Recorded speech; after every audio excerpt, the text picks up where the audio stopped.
much for checking out the Sportsline Podcast on the CHCH Media and Parrot platform. I'm Bubba O'Neill. As we're so proud to do, local athletes, coaches, executives, and broadcasters from Southern Ontario are under the spotlight. Today, that spotlight shines on the world of professional wrestling. Well, as ring savvy began at the age of 16 and after paying his dues, opportunities with the World Wrestling Federation and World Championship Wrestling came his way. With a more complete knowledge of the business, Windsor's Scott D'Amore worked all over the planet with various promotions. Yet, leadership was always in his blood, and the retired wrestler, manager, and promoter served as the big dog at Total Nonstop Action Wrestling, Global Force, and Impact. But now, there's a new challenge, a return of a Canadian blast from the past. This has been the battleground of countless wars. This is the biggest card ever to be put together in Maple Leaf Gardens. Where legends were forged in the fires of combat. The place is going wild. And the chosen few became immortal. The new heavyweight champion of the world, Harley Race. On Saturday, May 10th, the war returns once more to the Mecca of professional wrestling in Toronto. For decades, Maple Leaf Wrestling was the standard for professional wrestling excellence in this country. Now, after a number of house shows, the new, rebranded Maple Leaf Pro Wrestling is making its anticipated return to its rightful historic home at Toronto's Mattamy Athletic Centre. To explain how the deal went down and why a return to the arena at the corner of Carlton and Church Street is so important is founder, promoter, president. He's the big dog, Scott D'Amore. Thanks for joining us, partner. Hey, thanks for having me, Bubba. Boy, I'm telling you, there's a lot of excitement with the wrestling community for what you're doing. Maple Leaf Wrestling. You've had a number of cards that have happened around the province, but the big dog, as I was saying, is Northern Rising. You've got to be really, really pumped up. Yeah, to be able to bring the Maple Leaf brand of pro wrestling back to the most historic venue in not just Canadian wrestling, but Canadian sports history with the Mattamy Athletic Centre, formerly Maple Leaf Gardens. It's a dream come true. It's funny. I've been saying for 25 plus years, I wanted to run a wrestling event at Maple Leaf Gardens. And when I first started saying it was ridiculous, the words even coming out of my mouth, even I knew that I sounded ridiculously naive and stupid, but it's something I wanted to do. It's something I cared about. And now here we are in 2025, rebranded Maple Leaf Pro, bringing back the tradition and now returning to our spiritual home. Like you said, the corner of Carlton and Church. And it's going to be a special night this Saturday. You know, before we kind of get to where you are right now, you've been a sort of friend and mentor to so many, and I've heard these words, and let's kind of go back before we go forward. I guess through all the years that you were in the ring and all the knowledge that you accomplished, as I said, you ended up being an executive, TNA Wrestling, riding the wave, and then you were released from that promotion. Was that the decision or the time where you said, I'm going to do something on my own? I for years, this goes back, I first acquired the rights to the archival footage, like the library for the original Tunney's Maple Leaf Wrestling. It's got to be 12 years ago. And I always had an intent of something to do with it, didn't know quite what. And then it just keeps getting pushed aside for different projects, both in wrestling and outside of wrestling. And it really, when I went back to TNA Wrestling in 2017, I was kind of starting to get the wheels rolling. But then I ended up just rolling up my sleeves and getting in so deep there with Anthem Sports, which is the Canadian company that owns TNA Wrestling, and working there on reviving that brand. This kind of got pushed to the side again. So when everything went down last February, it was February 2024, and then the news was out that I was departing TNA. It was one of those things. At that point, I was just kind of like bummed out. It sucks. It hurts. But you hold your head up, you walk around, you're okay. And I needed a little bit of time and a little bit of space just to kind of clear my head. I've been going so hard for so many years at that point. I just needed a few months, and I knew when I would know the time would be right. So then it was, about this time, it was spring of last year where I started feeling like, okay, it's time to do something. We started working on it for an August announcement. We announced last August 8th, which is my 50th birthday. So a little something to distract everybody from my birthday. We make our official announcement of our return, hold our first events in October, all with the mindset of in 2025 being at the Mattamy Athletic Center, the former Maple Leaf Gardens. So it's, that little separation in there was so key to recharge my batteries and get perspective on what I wanted to do next. Because I'm not somebody that wants to do the same thing over and over again. I want to do something different. And we were talking about this in May of last year. We didn't know politically where things were going to sit as far as for tariffs and all this stuff. We just knew that it had been so hard for Canadians for so long to get opportunities in professional wrestling. And, I felt that myself with my team was in the unique situation where we could improve that situation for Canadian athletes. And we could provide Canada what it hasn't had in decades, which was its own national, world-renowned professional wrestling company to call its own. So that's the reason why our mandate is to develop, grow, and showcase the very best in Canada on screen and behind it, to provide those opportunities for those Canadians, because it's so hard without being able to make your way to the United States sometimes to get noticed. So we're going to change that, and that's what we're doing with Maple Leaf Pro. Well, and that's what I think is just so important when you talk about this, because we see it in soccer and basketball and baseball. We're seeing the emergence of Canadian athletes, but, I don't know if it was for wrestling. There was a void there for a young Canadian woman or man who wants to wrestle where they wanted to go. But if I may, you talk about the importance of what's called now the Mattamy Athletic Center and why it was important to you. Maple Leaf Wrestling at one time was on this very station on CHCH. You know that. We actually saw probably a couple of your matches. Why was it important to go to that building?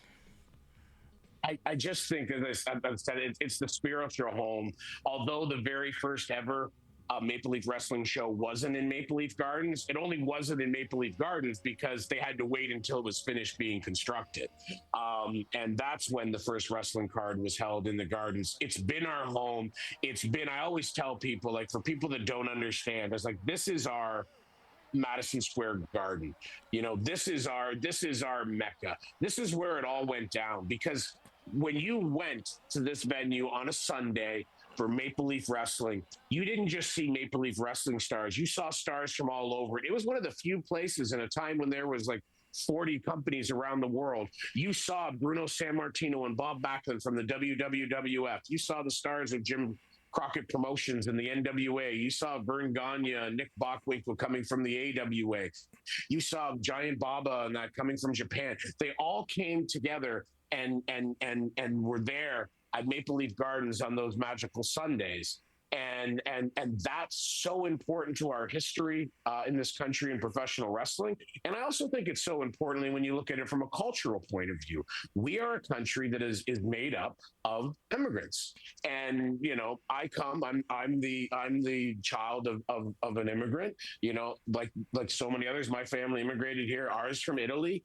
And when you come to this strange new world and there's so many things that you don't understand, like my Uncle Dominic always told me the reason why he gravitated towards wrestling, because you spend so much of your day back then not understanding anything that's going around and feeling confused, turning on the TV or going down to Windsor to the market or in Toronto to Maple Leaf Gardens. You understood this is a really bad man and he needs to be stopped. And this guy over here is the guy that's going to stop him. So it was something that people could coalesce and come together with. And that's why you see the ethnic stars like the Bruno Sammartinos, the Pedro Moraleses. For us, in Toronto, the Tony Parisis. When you look at culturally, Sweet Daddy Siki and being such a historical an influential person in the history of culture and race in our country and the world. And you start looking at it, there's so much history in that venue. And while the venue, as we all know, has changed a little different, you can do your grocery shopping on the first floor. it's still that exterior yellow brick, that marquee that says Maple Leaf Gardens. You walk into that arena and you look up and you see that. I see that same ceiling that I saw when as a 12-year-old boy or 11, 12-year-old boy, when I walked into the Gardens on, it was a Saturday night to see my Toronto Maple Leafs. It's just, it's awe-inspiring, and it just brings you back. So we want to take that and provide that chance to relive that memory for people, and we want an opportunity for them to share that memory with the next generation, whether it be their kids, their grandkids, or just somebody that they know. Go there and have that shared experience. You talk about the new generation, and if we're looking at that new generation of especially Canadian wrestlers, this Northern Rising card, like, this is the place where you want to see. Like, you have some outstanding up-and-comers that we're going to see Saturday night. Yeah, I mean, look, we have an unbelievable mix. We have stars from AEW like Josh Alexander and Speedball Mike Bailey, who are probably the two best Canadian wrestlers in the world right now, arguably. Got ELP, who's a Canadian, but with New Japan Pro Wrestling. You got Giselle Shaw, who's a female Canadian, who's in the finals to crown the first ever women's Canadian champion here. And then you just look from around the world. You have the Good Brothers fresh off of their run in the WWE coming here. You have the War Dogs and Zack Sabre, who's one of the most technically sound and amazing wrestlers in the history of the sport. You know, a great UK talent coming here. It's such a blend of talent coming together. I'm just truly excited, and it just feels like it's hard to believe we're just a few days away from this event. And I would think because of your ties with the Can-Am Wrestling School, you founded that and got that up and going, that you even feel a little closer to these Canadian wrestlers, like maybe like you were for yourself maybe 3 decades ago. Yeah, absolutely, Bob. And the thing is, like I experienced, I was at the border and was held, was fingerprinted, was turned around and said, no, like what you did was wrong, because, you know, and thankfully I was a lucky one. I got to go, I went before an immigration judge. The judge was able to see all the facts and say, okay, like this was an honest mistake. And didn't ban me from the U.S. I still spent 16 months waiting for my hearing before I was allowed back in. But people like Speedball Mike Bailey, like Canadians and non-Americans, you don't understand immigration law. Somebody tells you something, you show up. Next thing you know, you're sitting in a room. Next thing you know, they're fingerprinting you and saying you're not allowed here for 5 years.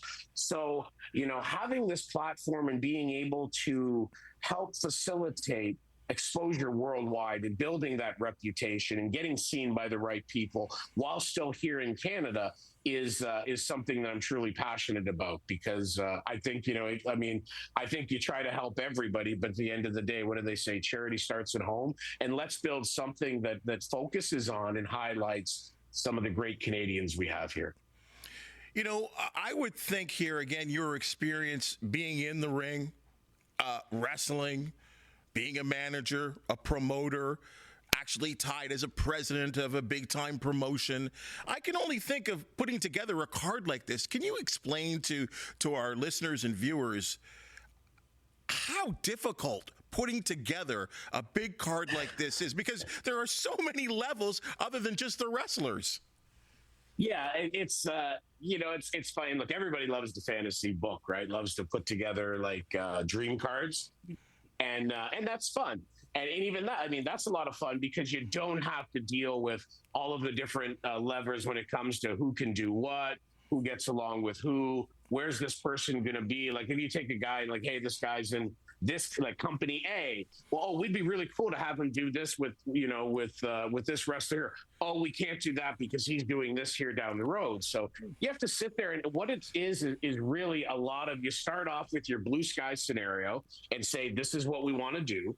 Then you start going around. And one of the things that we've been very successful with, and I'm very proud of, is our ability to collaborate with the AEWs, with the New Japans, with the TNA wrestlings, these companies, and be able to facilitate that type of stuff. But you've got to almost get an understanding for everything that's going on in their universe with their product in order to be able to get the right mix of ingredients. Because it doesn't just have to work for you here with what you're doing. It has to be something that these talents that are under contract with another bigger company, that company's comfortable with. So like sometimes that blue sky scenario that you come with as a card or a lineup looks very similar to the final one, and sometimes it's so drastically different. So it's always a process, but that's kind of the challenge of it.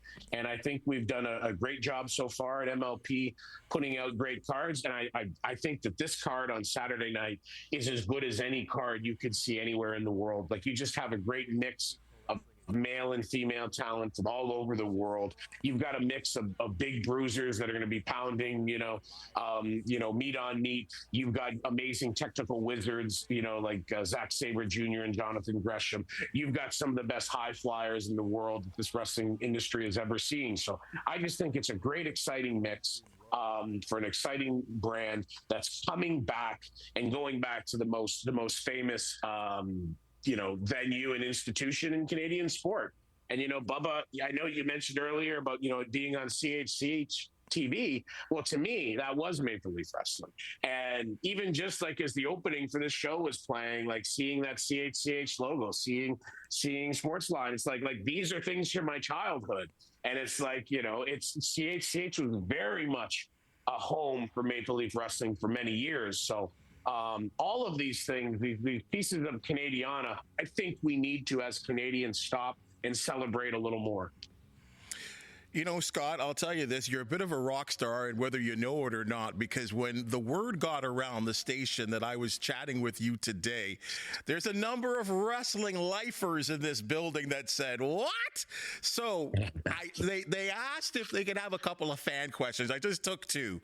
So you did bring his name up, so I'll ask you the first one, and you brought his name up, but if you can expand on it. Josh Alexander's on the card this weekend. Can you tell us about your history and relationship with him?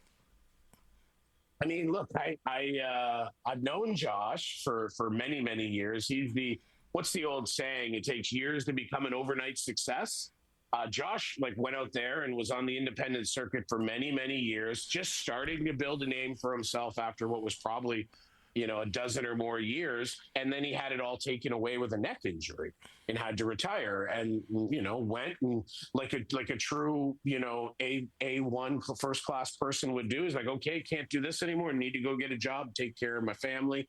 And he goes out there and he starts working, a job in the trades.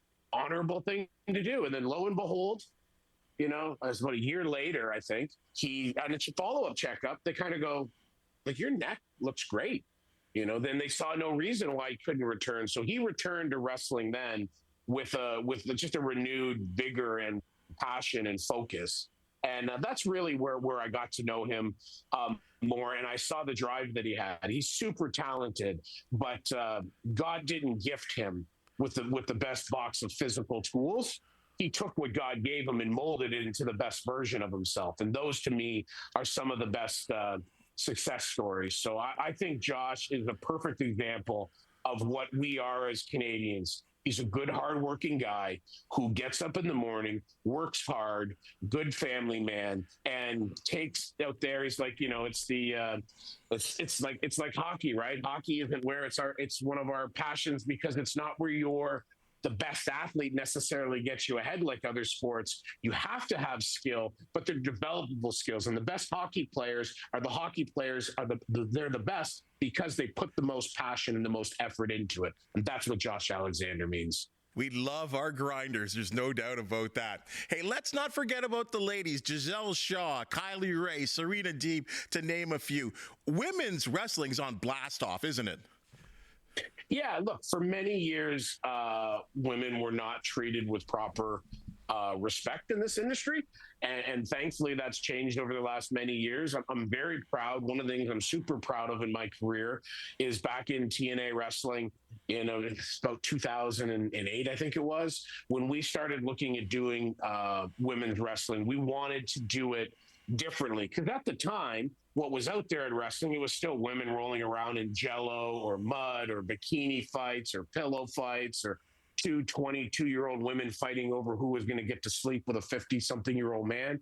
And that's that's not treating them, as athletes. So we had the opportunity, and Gail Kim was a big part of this because she was such an advocate for women's wrestling and its ability to succeed. But Gail Kim, Awesome Kong, Tracy Brooks, Jackie Moore, all of these female athletes that we had, I had the opportunity, along with Dutch Mantel, and obviously most importantly, all of the female athletes, to build a women's division in the TNA Knockouts that was built on athleticism, and respect. So getting to feature these females as the strong, powerful athletes and performers that they were, I think really revolutionized the game, and is what led us to where wrestling is now, where you see, even in the other companies, that the women are getting their due. They're getting to main event. They're getting to make bigger, paydays and make more money. There's still a lot of striving to do, for sure, but the strides that have been made in the last 15 years are huge, and it's long overdue. I look at myself as someone, WrestleMania 1, 2, I remember standing in line overnight to get a ticket to see it, a closed circuit TV, like if you can remember that. And that's where I started my love for wrestling. So I would peg that sometime in the 80s. And, many years have obviously passed, and I've kind of come in and out of the sport. But I'll ask you this question, and only because you've seen and done every job in the business and seen it rise and fall and come back again. What's the state of professional wrestling on the giant right now in terms of North American pro wrestling? I mean, look, I think wrestling is in such a tremendous spot right now. It's just been so resilient over the years, from being that affordable entertainment from people in the Depression era on through the carnivals and everything else, becoming one of the first big hits coming out of the advent of television, and being a huge part of television programming in the early days, to adapting to being the form of entertainment that you can do 365 days of the year, to becoming something, when you look at it, when closed circuit, like you talked about, closed circuit TV and going and paying to view it on the big screen became a thing. Wrestling was the most successful property doing that. There was the huge boxing ones, and that here or there, but wrestling was the one that could consistently do it. You talk about the cable television explosion. Wrestling, it was the forefront of that. And now, as you see, is with the cord cutting and the move to the streaming services, the wrestling business is at the forefront of that. You look at WWE's mega deal that they've done with Netflix, which is completely transformative. And you look at what AEW has done with their relationship with Turner Broadcasting and their deal streaming on Max. They're getting seen by more viewers than they've ever been seen before, and it's coming through new means. So I think what makes wrestling such a cool genre of entertainment is it's so adaptable, right? It adapts to the times and the climate of the day, and that's why I think no matter how much things change in entertainment, no matter how much things change in society, there'll always be a place for good professional wrestling, because at the end of the day, it's theater, and it's good versus bad. When we do it right, it's shared experience. It's going there, feeling something with other people, and having that shared and common experience. And that's a great thing for us as a society. Well, Maple Leaf Pro Wrestling, it will be available on for those who can't get down to the Mattamy and the Maple Leaf Gardens. It will be able to be seen and streamed, right? Yeah, it'll be on Triller TV. You can go to Triller.tv, or you can download. They've got an amazing app, Triller TV app. You can go on there. It's available for purchase on pay-per-view there. And, or if you can make it down, tickets are moving fast. There's limited tickets left, but there's still some out there. Get a chance. Walk under that marquee that says Maple Leaf Gardens, walk in that door and walk in there and be in the most famous venue in our country. Okay, so I'm going to lean on your experience here for one last thing here. I need you to just give me a short, however long you want, just give me a little promo for the event on Saturday. Give me a little promo. And you can go into character if you want. Let me tell you something, Bubba. What we got here is we got the very best from all over the wrestling world. They're not just coming from Vancouver and Calgary and Moncton and Montreal. They're coming from Atlanta. They're coming from LA, Daddy. They're coming from Japan. They're coming from London, England. All the time zones of the world. They all going to coalesce at the Gardens, this Saturday, May the 10th. It goes down, and it goes down hard. We got the very best. I'm going to be there, Bubba. I know you you need to be there, and all those people around here need to be there when MLP Wrestling, Maple Leaf Pro Wrestling, comes back to the institution, comes back to the cathedral, comes back to the corner of alternate church. Maple Leaf Pro Wrestling this Saturday, May 10th, the best wrestling you ever damn well gonna see, and you better damn well be there. That's a fact, Daddy. That may well have been the best 60 seconds in Sportsline podcast history. Scott, fantastic. Really, I just honored to meet you and talk to you about what's coming up. Please, anything you need in terms of MLP, you got promotions or you got fights coming up, please let us know. We'll be more than willing to promote. And if you're ever in the area, I know Hamilton's one of your favorites, love to get you on the red couch here. Love to get you on. Yeah, I would. Thank you so much. I'd love to be up there in the studios. Like I said, CHCH, huge part of my life, my childhood, huge part of Maple Leaf Wrestling. And I'm definitely going to take you up on that and appreciate all the support. Hey, look forward to that. Have a great card. Looking forward to Saturday night. Thanks again, Scott. Thanks, Bubba. All right, that's your Sportsline podcast for the day. And if you've just seen and heard, we love talking sports. We love talking wrestling. If you do know of an athlete, team, or event to promote, the Sportsline podcast do want to hear from you. Please hit that thumbs up, like, and subscribe button. And if you have something to say, we appreciate your comments. For the outstanding people that make the Sportsline podcast possible, thank you so very much. And we'll see you tomorrow.